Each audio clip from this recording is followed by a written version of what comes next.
you realise this is not a relativist culture at all. And so although at the heart of Western culture at the moment, there is still a post-truth problem, which is we are affirming Christian things based on premises that don't support them at all because they're materialist in nature. Nevertheless, the tenor of our culture is still one that believes certain things are true and you must live by them, and if you don't, you are a heretic. And language like that might even be used. That you do need to repent, you do need to be awakened, and all these sorts of it's very religious language, as many have pointed out.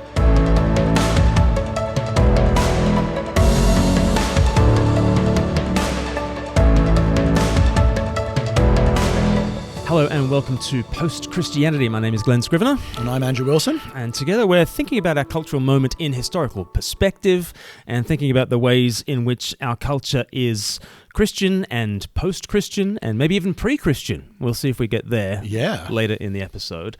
Let me read a quote to you. This will be familiar to a lot of people, and if you're in the United States, maybe you have seen this driving around. It's a yard sign.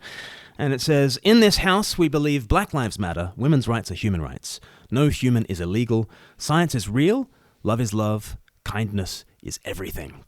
And it's an incredibly faith-filled statement, isn't it? It's creedal. Literally creedal. As in this house, we believe. There's obviously a creed of its own. Yes. And in a sense, this whole podcast is kind of an answer to this question. But in terms of... But can explain where that comes from? In 45 seconds. Yeah. So things like, kindness is everything. Let's take that one. Yeah. Kindness is king. # be kind. Yeah. It's often noted that some of the most censorious... Yes, the people most likely to use the hashtag are the people most likely to want to read it. Some of the cruelest people use the # be kind. And I think that's interesting as a symbol of how Christianized we've become. Not that those virtues have necessarily embedded themselves in our hearts, but they are certainly the slogans that we can use that will gain instant assent. We ought to be kind, oughtn't we? Yeah. And yet, I guess for an ancient person, that's up for debate, isn't it?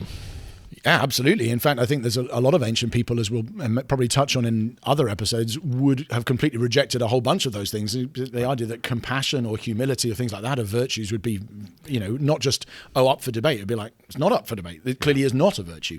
Kindness probably a little more, but the centrality of something like love in the way it plays the role in the biblical story, and the fruit of the Spirit, kindness, goodness, being long-suffering, the first one being love, self-control, those sorts of things, in many ways the only ones that you would have assumed would be on the list of the fruit of the Spirit for an ancient pagan would be something like self-control. And temperance. They'd mean something quite different from what Paul meant by it. Yes. So it's remarkable how those things are almost, they're conversation stoppers now. Yes. But very, very contingent on the influence that Christianity's had. And that's a really interesting comparison. So the 4 Stoic virtues, which sort of Aristotle would have taught as well as Plato, in terms of wisdom, justice, courage, and temperance, would be those 4, which they belong really in the military barracks. You can think of that on a poster telling the soldiers to be more virile, because the word virtue is taken from the Latin word for vir, man, right?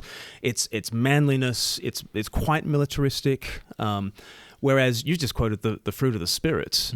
And love, joy, peace, patience, kindness, goodness, faithfulness, gentleness, self-control. This sounds like it belongs in the family home. Yes. We've gone from the military barracks to the family home. And Larry Hurtado does a great job in lots of books, including The Destroyer of the Gods, of showing how love was right at the heart of the early church's ethic, and that was blowing people away in the centrality that love has had.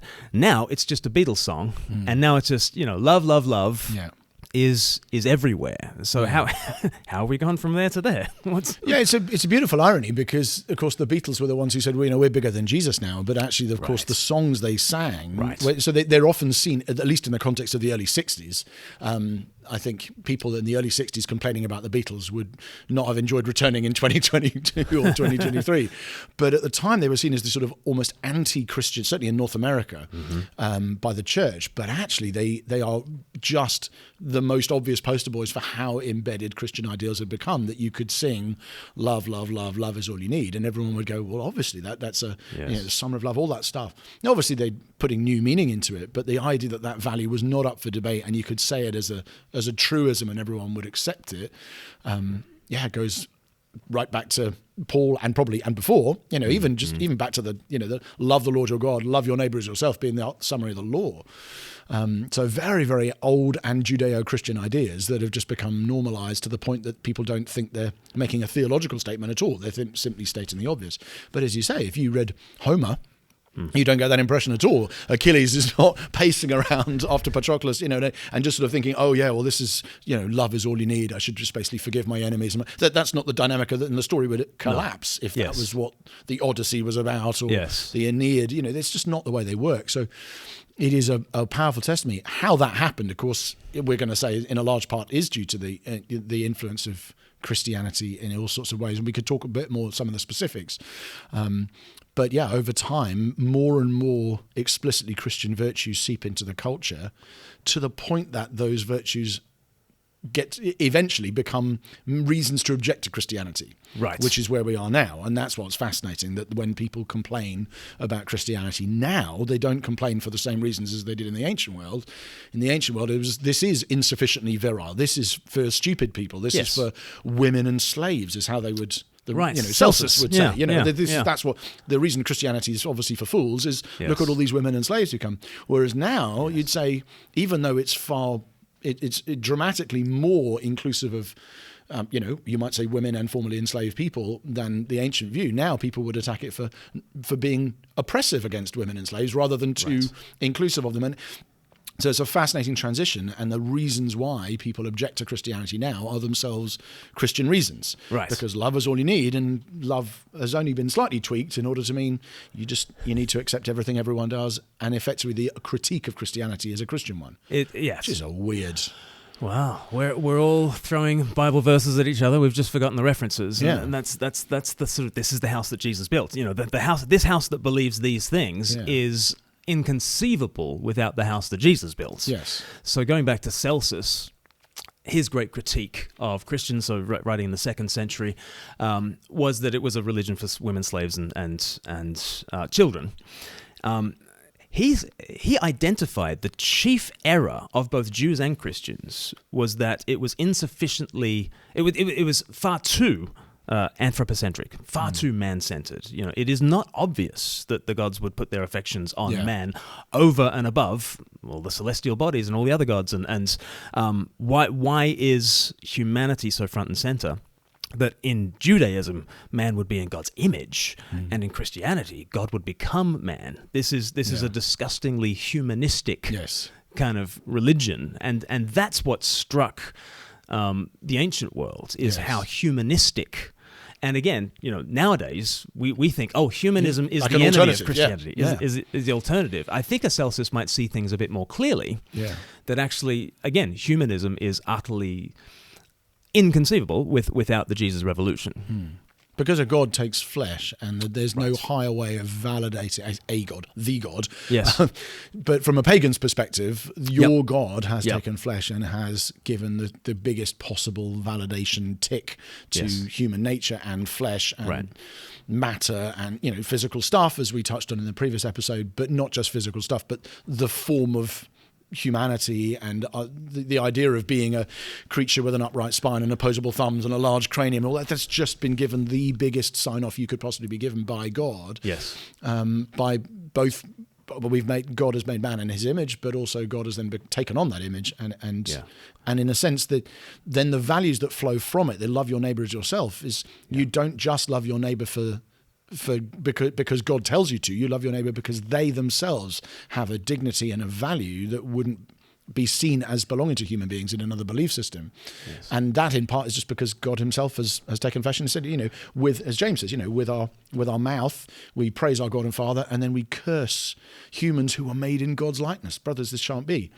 Yes. And you think, that's because human beings bearing God's image is so radical that it now, again, taken for granted, in a sense, even by people who don't believe in God, that there is something uniquely dignified about a human being. Yes. But that idea is just the very, very long after echoes of Judeo-Christianity becoming normalized in our culture.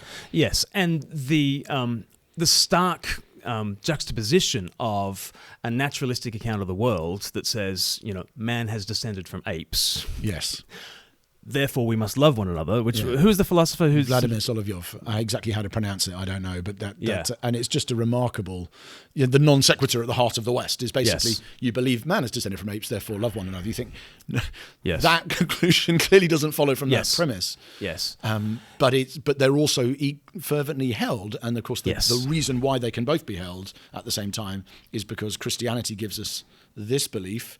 And has just gradually been eroded from the discourse. But it's so widely assumed, you can continue to function as if everyone knows it, even though you don't actually have the rational foundations for it anymore. Yeah, so in the 7 values that I explore in The Air We Breathe, equality, no human being is the inferior of any other, no matter what their race, religion, sexuality is. We are all equal. We all believe that. Compassion, that a society is best that treats its weakest members the best, and that's how it should be judged. We all take that for granted. Consent, elite males do not have the right to access others. Consent must be central to sexual relationships. Enlightenment, education is a good, and we must further our ends by persuasion and not by force. Science, we believe that science can be done and that it is good to be done. Freedom, no human is the property of another human, and progress, the arc of the moral universe is long, but it bends towards justice. But I often do with people like that sounds like humanism, doesn't it? Like those beliefs sound like humanism, and people just sort of say, well, look, we don't need Christianity for that. We've got secular humanism, and I always want to pull apart those two words. Well, the secular, the non-religious view, is that we are the product of blind evolutionary forces, and we're all equal to one another. It is a brutal, survival of the fittest, and we should be kind to one another. You and me, baby, we ain't nothing but mammals. So let's honor one another's sexual boundaries at all times. And you think secular humanist, pick one, and I've got 2 arguments at that stage. One is historically that great humanism that you believe in did not come from here historically, but then the more philosophical argument is, and that great humanism could not come from there. And I think Christian Smith does a great job on Atheist Overreach on the could not, and I think someone like a Tom Holland does a great job on the historical did not. But I think we really need to be pulling apart secular and humanism in people's minds. Yeah, I mean, sorry to always try and bring it back to 1776, but I think a figure who is probably well known, at least in outline, but very few people have read, partly because his writings are just so horribly offensive, is the Marquis de Sade. And he is an extraordinary, he'd be well known, sadist, So we know that he's obviously a very, very bad man. Financially incontinent, grotesquely fat. Flogs widows and pours hot wax into their wounds, and has a sort of sexual turn on, and rapes multiple people. Starts a relationship with a teenage child when he's 70. I mean, he's just a vile, vile man, who obviously talks about the need for how it celebrated the role of pain and violence and what we now call sadism and cruelty, and celebrated it. But it's fascinating because there is a strong theological or anti-theological underpinning to his project, which is essentially, if you don't believe, he's so angry, he hates the Christian God so much that he wants to get rid of not just the Christian God, but the Christian morality that flows from it. And you could say, well, the man's a loon, and of course, in many ways, he is. And a very odious one. But actually what he's doing is quite intellectually consistent, because what he's saying is that if you get rid of God, the alternative God you have to hold up is nature. And if you look at nature and how nature functions, it is characterized by, the strong eating the weak and the survival of the most, when you say the survival of the fittest, that's to make it sound like a gym rat. It's actually the survival of the most, the violent. Adaptable. The most efficaciously violent, or the one, right, do you see what I mean? That's forceful, how, and in a sense, we're here because somewhere in the distant past our ancestors survived in a fight for resources with other people's ancestors, and if you're a thoroughgoing evolutionist, you go back into other animal species, the same is true. And so Sard as much as it's just honestly is literally diabolical to read, and I've deliberately avoided reading too much for my soul, but read enough to see that the moral consistency, strangely, in a horrible way, of what he's doing, which is to say, if you get rid of the Christian God, the only other way of effectively establishing morality would be just to look at nature, the way the world actually is, and you would you might end up with the Homer version we were mentioning, or you might end up with a more vigorously violent and unpleasant one. But in the end, your moral framework would have to be formed by the way that the world truly is, rather than in nature red in tooth and claw, rather than by the Christian values we've inherited.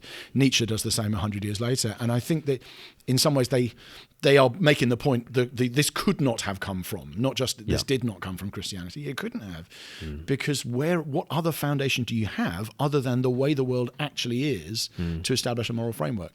So as much as I don't recommend anyone read Sard, I think he is making a compelling version of the argument you're making from the opposite side. Yes. Some would come back and they would say, what was that very popular book, Non-Zero, saying that evolution involves cooperation. Yeah. And they would make certain arguments about, we could only get so far if we did not cooperate. Families, clans, tribes. I think the pushback on that, and Christian Smith does a good job on this, is to say, yes, they cooperate. They cooperate in order to compete. Yes. And that is the driver. You need the differential between two different species in order for the one to have the advantage, and for that advantage you're not to be benevolent towards all human beings. You're benevolent to the human beings with whom you are collaborating in order to establish some degree of tribal advantage over and against other human beings. Right. Which may or may not be right, but but you're not. It's not sort of UN, humanitarian intervention type. That does not grow in sort of evolutionary soil. It's grown in Christian soil and then been transposed into an evolutionary narrative. Yeah, I often tell the story of the Good Samaritan and imagine different tellings of it. Whether I'm a kind of a if it was an Aesop's fable, for instance, once upon a time there was a guy, he was out late at night where he shouldn't have been. He got beaten up, idiot. Yes. Don't be like that guy. That's all the Aesop's fables. It's kind of know your place, live wisely within your limits. Don't get ahead of yourself. That's kind of Aesop's fable, and that's kind of Greco-Roman wisdom. And I think the Stoics at the best are kind of in a different era, but they are kind of living wisely within their means, and don't be an idiot about it, but keep to yourself. And then Jesus tells the actual story in which he gets beaten up, and then the priest and the Levite walk on by, and I think there is a certain tranche of Old Testament believer who thinks, well, no harm, no foul. Yeah. Right? They were sticking to their Levitical laws. He's not in the ditch because of me. So how is he on me? And how do I know if I'm intervening in this situation? Am I intervening against what God wants? Maybe on a classical understanding, the gods want him there. Maybe the village wants him there. Who am I to... Inshallah. Yeah, exactly. So a Muslim understanding absolutely would walk on by, and not only would they walk on by, they would not know what was wrong with walking on by. And now we all know what's wrong with walking on by because the Good Samaritan has so thoroughly shaped us, because here is an intervention, and it's taking nature and it's doing something about nature. It's a supernatural thing, isn't it, for the Good Samaritan to come and raise up the man, a certain man, Adam, let's say, but to raise up Adam from his natural state and to save him and heal him in this way is a real interventionist, supernatural kind of value, and yet we all take it for granted nowadays, to the point where I gave a sermon on this last year in Cardiff, and a friend drove me to the church. And I began the sermon by saying, on the way to church, we passed underneath this underpass, and I looked up and there was a guy in great distress, and he had one leg on one side of the barrier and another leg on the other side of the barrier, and it looked like he was going to jump. And we drove on. You could have heard a pin drop. It was just like, you did what? You drove on? So well, there was an ambulance member up there. There were two police guys there. The Good Samaritan had already shown up. Yeah. But we rely... Yeah, exactly. Like, you walked on by? How could you? And yet that kind of, it's a supernatural value we now have that we've inherited from the Jesus Revolution that we now sort of take for granted. And we can't even think ourselves into the sandal of the priest or the Levite. Yeah. Or any priest or Levite affirming person. Yeah. Like, how could you? Or at best, we might say, I have been the priest or the Levite, but I realize I shouldn't have and I felt bad about it. Yes. Yeah. And I would confess that in that in the Augustinian sense and be in touch with that internal struggle that I have. And so we just live in a thoroughly different world, and we've been shaped by this Good Samaritan. And some people nowadays, I guess on the right of politics, would say, well, personal charity can do the job of and the more libertarians would say, okay, individual charity can take care of the guy by the side of the road, and that's our Good Samaritan. And some would say, well, welfare programs, but nobody walks on by anymore. It's utterly taken for granted. Either the state's got to do it, or an NGO's got to do it, or you have. But yes, it has to be done. Yeah. To the point where bringing up the Marquis de Sade or Nietzsche is really important, I think, at times, for just saying, well, why not? I mean, Nietzsche absolutely nailed that the cross was the transvaluation of all values, in which, well, of course, it's, in a world of survival of the fittest and the sacrifice of the weakest, the most egregious upending of what is natural would be the fittest sacrificed for we the weakest, so that we the weakest might survive, and not only survive but thrive and pass on the compassion revolution. He absolutely identified what is at the heart of our culture, what is at the heart of our moral presuppositions. Yeah. And it's interesting, when I've been in conversation with Tom Holland, the historian, he speaks in those terms, and he mentions about the Marquis de Sade, he mentions about Nietzsche. And, I've said to him in the past, it is, you sound like you're saying, Tom, it's either Christ or the pit, right? It's Christ or this diabolical thing. And he sort of has said, well, yes, but, the path of Western culture has been to try to navigate a third way, to try to just be a good chap, in the midst of that stark choice. But I think that middle ground kind of evaporates the more you look at it, and the more you look at the stark choice. Because on what grounds are you going to do the compassion thing? Where is that foundation if it's not going to be Christ? I don't know where it is. Yeah. And one of the things one of the ways I like thinking, to go back to our yard sign for a moment, it's not just the things that are on the belief statements, all of which are, of course, grown out of Christian soil, and in many ways taken at least as they stand. I know they would connote some things that I wouldn't agree with in terms of what public policy ought to be on a particular area, but when it comes to the statements as they stand, you'd say that all of those things are true, and all of those things grow from Christian foundations. I know they're being used to often refer to other things, but as they stand, they're true and they're Christian. But it's not just the statements themselves; it's the form of the statements. It's the fact, in this house we believe. And I know we joke about the idea of that being a secular creed, but you think even the fact that you can do that, you say, I'm identifying myself by affirmations I make, by things I believe, and it is obviously modelled on the Nicene or the Apostles' Creed. But what defines me is a set of it's not just love, it's also faith. It's also a statement, I affirm this thing, I believe that. You actually can't see my life necessarily and tell me my yard is in my yard, it's not in the next door neighbours. They might be a much nicer person than me. They might be much nicer to women or minorities or whoever than I am. But I believe these things. And obviously social media has massively exacerbated that trend, because what I say I believe is the only thing you can measure. You can't measure what I'm actually doing. And so again, that idea not just of the primacy of love, but the centrality of faith within the context of a worldview is itself a very Christian thing, and particularly a very Protestant thing. I talk a bit in the book about the idea that we are, in the end, the West is made up of Protestant pagans. Yes. Because we're people with very strong Protestant-like convictions that really takes its cue not just in substance but in form from Protestantism, but mingled in with actually a pagan, more like Marquis de Sade vision of the way reality actually is. Right. And the fusion has made us, very unstable, I guess, morally and theologically. And I think there's plenty of scope to press into that with people as we discuss with them. Well, hang on, this part of you, in a way, your vision of reality is very pagan. You only believe in one kind of reality rather than two. There is matter, there is not God and spirit, or at least that's what you say you believe. Right. But at the same time, you've got these very transcendent moral absolute views, which are taken in the form of a creed, put a high emphasis on faith, high emphasis on love, are drawn from grace rather than nature. But you've brought the two together in a sort of slightly strange thing that I have come to call Protestant paganism as a way of trying to capture how odd it is, and yet how widespread it is. Yes. And so what we have nowadays is sort of discernibly Christian-ish, but distorted in significant ways. So I often talk about, equality in a biblical sense means we're all welcome at the same table. We all have a seat to share in the same meal. Yeah. I think nowadays it has become a kind of an individualism where equality means we all are meant to be equally high up the same individual ladder. Yeah. Or compassion has kind of been detached from the Christian story and distorted a little bit to the point where instead of go and do likewise, be the Good Samaritan, is let's beat the guy by the side of the road, and competitive victimhood is a thing, you know. And then consent, Christianity injected consent right to the heart of the sexual relationship, and praise God for that.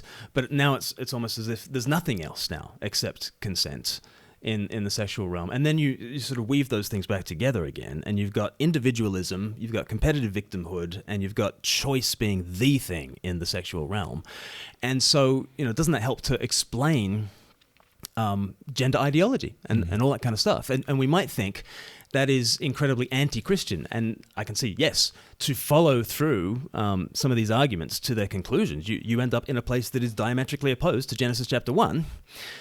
And yet you can see how they got there. Yeah. Because there is a place for the individual, and there is a place for victims and minorities, and protecting them, being compassionate towards them, is there not? Yeah. And it's a profoundly Christianized argument. Yes. Even on the other side of the ideological aisle to you, you're dealing with someone who has profoundly Christian-ish views. Yeah. And I think that's important to kind of be aware of. Yes, it absolutely is. And it's fascinating the extent to which even the inconsistency of taking those values and using them as a means to attack what Christianity is and purports to be is often not seen, partly because I think it's Christianity, as we've said before, has been so successful at baking the ideas into Western culture that people don't think of them as Christian anymore. They think of them as self-evident, back to the word from a couple of episodes back. But I think then the reality is that often what's happening is you are, whether in a private conversation or in the public square, you're engaging with debate with somebody who is using a Christian argument to object to your Christian belief. Right. And I personally, I see that as an opportunity rather than as obviously it's strange, but its very strangeness is a point in our favour in that sense, because I think, well, I'd rather be arguing with that person than I would be with the Marquis de Sade. Because I think he's got it's awful, but there's a grim consistency to that view, or even with Nietzsche, who is a brilliant opponent of Christianity because he knows exactly what Christianity is, and he's understood it much better than a lot of modern critics of Christianity would, and he's seen how radically different from what he believes it is, and is prepared to tackle it for what it is. And I'd rather be debating with someone who's effectively holding a Christian view and hitting me over the head with it than I would with somebody who has consistently rejected everything that it stands for, because I just don't really know where to start. So I think that evangelistically there's a lot of opportunity. I'm like you, a preacher, I spend a lot of time thinking, how do I help make Christianity comprehensible to a contemporary person? I think the amount of common ground you have because of the influence of this worldview in your society is massive, and it's just a great opportunity to be able to say, I actually buy much of what you're doing when you're yelling at me for this. Much of it I agree with. The church has done this, and this, and that's bad. And I affirm it, and I say the only thing I'd add is the critique you're making is grown out of ultimately who Jesus is grown out of the Incarnation and the dignity of humanity. It's grown out of the cross and the inversion of the powers of the world, grown out of the resurrection and the hope of a new world.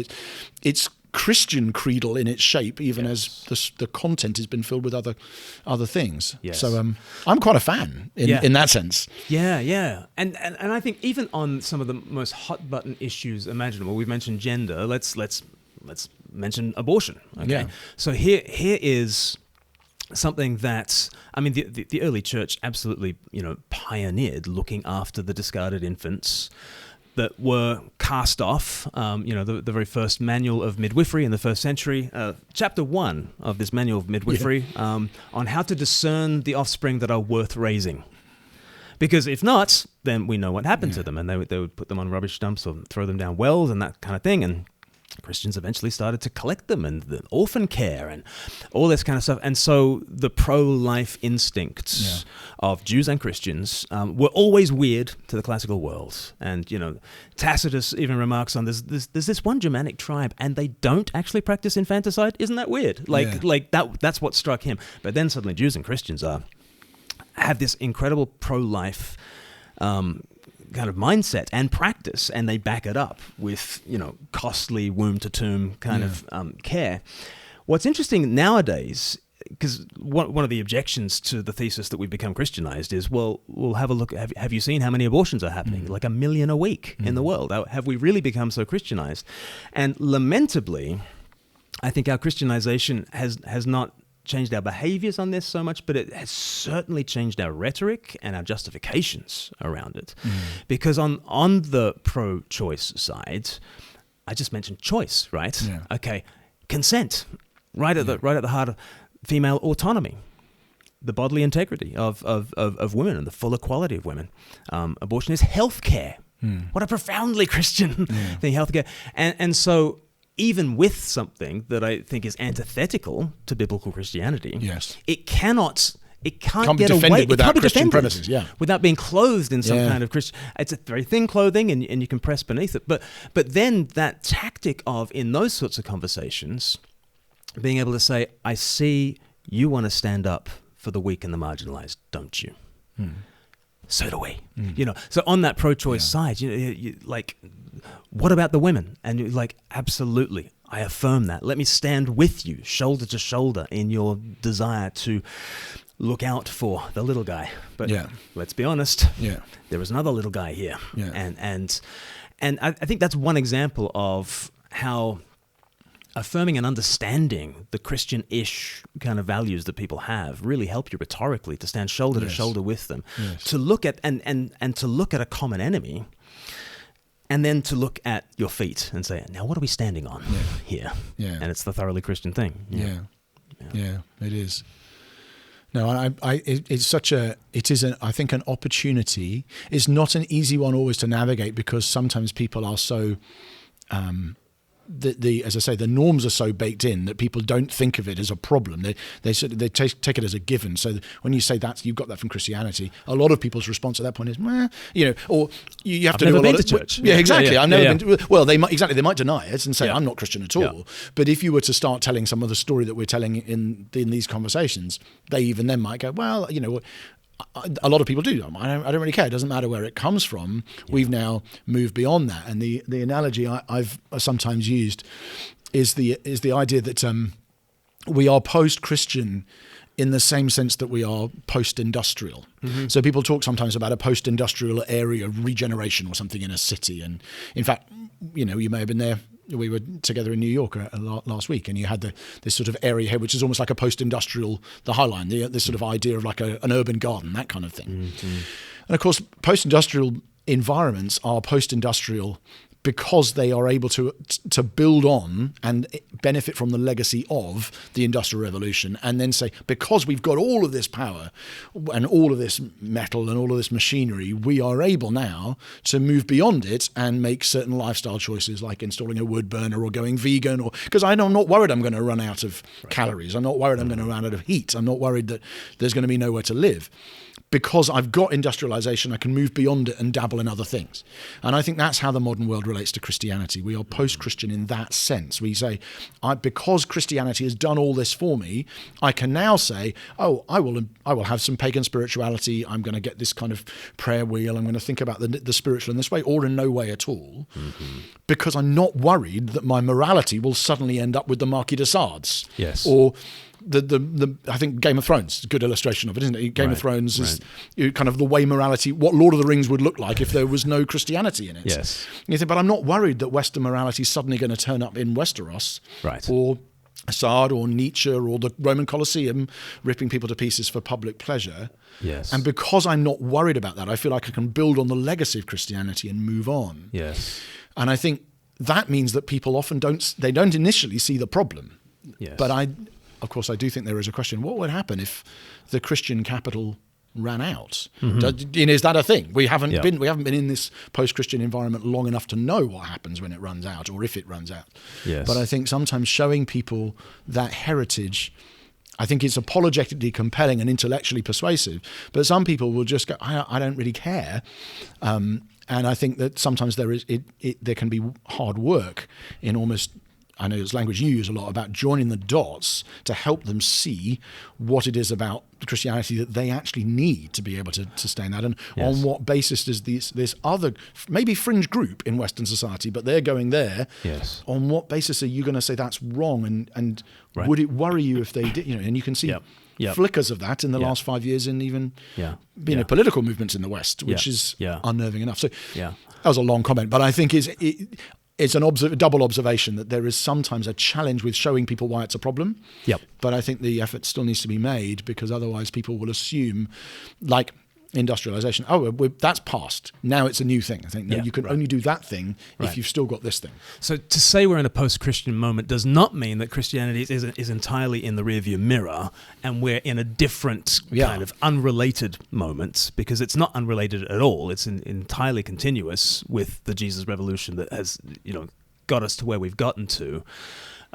So I was thinking yesterday about whether post-rock was an analogy. The danger with this analogy is that nobody knows what post-rock is. You have to explain to me what post-rock is. It's like this thing that you've never heard of.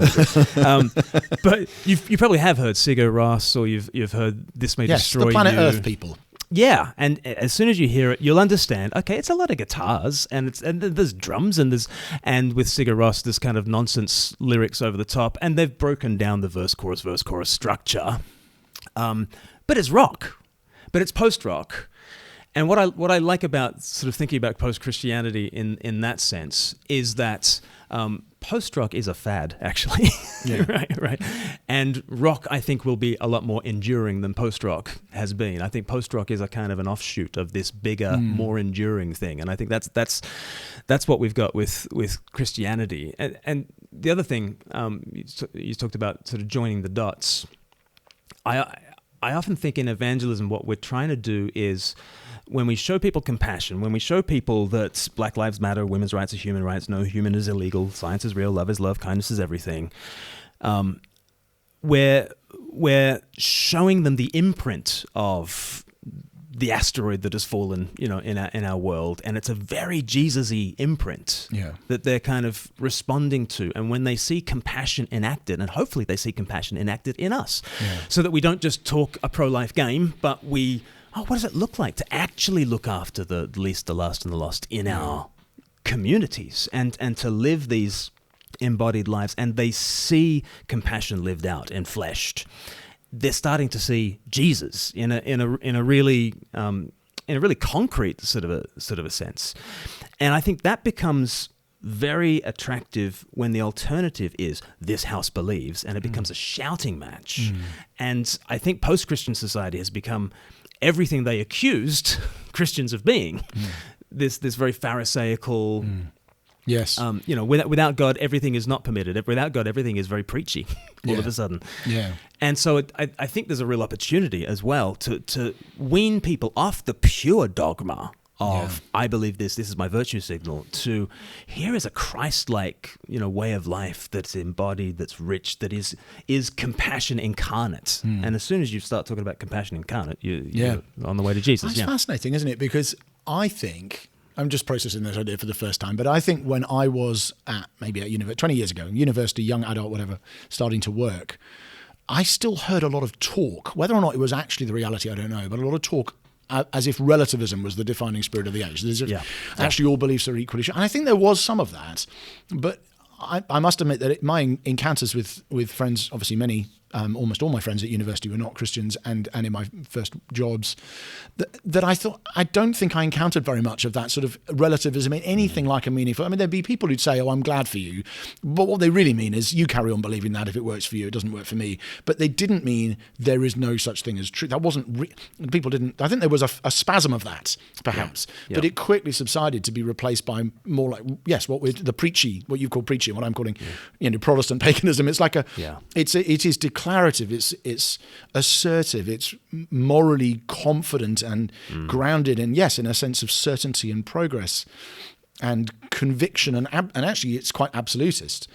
And it's just interesting that you quite often get this where the church will respond to a couple of fairly outlandish claims, even post-truth. There's a bit like that. So, of course, everyone's going post-truth. I think they aren't really. What they're saying is they're moving past the trust of institutions. Perhaps the respected arbiters in a society are changing from legacy media to whatever, or from politicians. So that's clearly happening. Yeah. But the idea that people say, no, we don't believe anything's true, you just have to look at the yard sign again, or even anyone who would resonate with any of the statements in the yard sign. Right. And the reaction you'd get if you stood even in my hairdresser and said, I don't believe in one of those claims. You realize this is not a relativist culture at all. And so although at the heart of Western culture at the moment, there is still a post-truth problem, which is we are affirming Christian things based on premises that don't support them at all because they're materialist in nature. Nevertheless, the tenor of our culture is still one that believes certain things are true and you must live by them. And if you don't, you are a heretic. And language like that might even be used. You do need to repent. You do need to be awakened and all these sorts of things. It's very religious language, as many have pointed out. And I think it shows relativism, to the extent it happened at all, it was a very short-lived phenomenon, and we are really dealing with a much more strident and morally certain worldview. Yes, but those certainties have shifted, and we'll get into this in future episodes, I think, in that what the certainties were in Luke chapter 10 and the Good Samaritan, the certainties were, there's Leviticus and there's what priests and Levites ought to do, and that was the certainty. And then there's this weird compassion thing as this supernatural grace that happens. Now what's interesting is nobody believes in the Levitical thing anymore. But we're all very certain that if you walk on by, you're a monster, right? And so what have become the certainties are all the things that are not provable by nature. Like compassion has become a certainty. How did that happen? The idea that there's progress to history has become a certainty. What test tube did you see that in? What laboratory conditions sort of gave you that? All the things we've now become certain of are graces that are echoes of the Christian Revolution, whereas what we're not certain about is nature, biology, and all the rest of it. So nature and grace have switched places. Nature and grace have switched places, but we're equally certain. Just certain of the nature thing. All wine, no wineskins. That's us. And we were both. It was such a good story, but I thought points are well made. Maybe we're going to finish soon, but that we were in a meeting just last week where somebody was making the point. It was such a powerful illustration. Said, so when a Christian is being hit over the head with the stick of tolerance and diversity and inclusion, they can, while carrying under the blows, at least say to the person hitting them, wait a second, that's my stick. Because the stick itself, the things with which Christianity is being confronted are themselves things that come, as you say, from grace, not from nature. And that may or may not stop the person hitting you with them. It probably doesn't.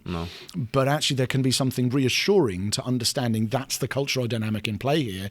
And often people do come to a place of realizing there is even if all that happens is the person concedes, there is a disconnect between my metaphysical, what I claim I believe about nature, and the values I claim to hold. Even if all I do, I might say I don't care, but I've often said to people, even if people get to the point of seeing there is an inconsistency there, that is progress. That's an achievement, because it's just taking a brick out of a wall. It's destabilizing the convenient resolution that people feel like they have of Christian fruit without Christian roots, and being able to say these two things don't go together as well as you think they do, and that is itself worth doing. Right. And we'll press into some of the tactics that we can use in one-to-one and perhaps in preaching and that sort of thing in future episodes.